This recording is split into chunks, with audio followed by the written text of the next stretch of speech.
Residents in St. Peter celebrated Independence Day today. Aaron Stuvey takes us there to learn what makes their celebration unique and what it means to the community.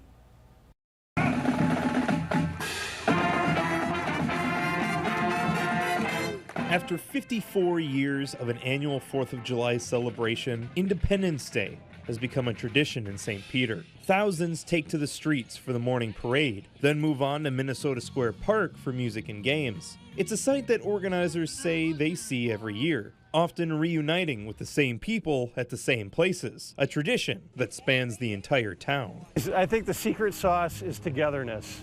Whatever brings people together is what is going to bring people to the same place and be with the same people, the people they love.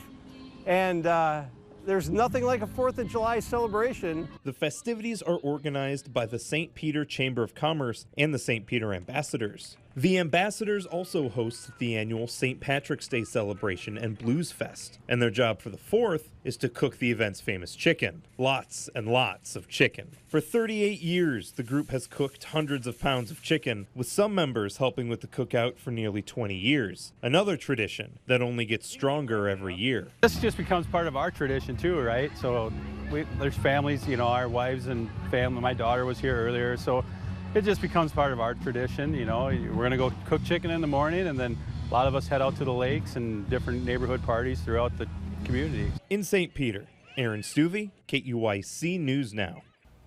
St. Peter's festivities will conclude tonight with fireworks at Community Spirit Park. Those begin at 10 o'clock.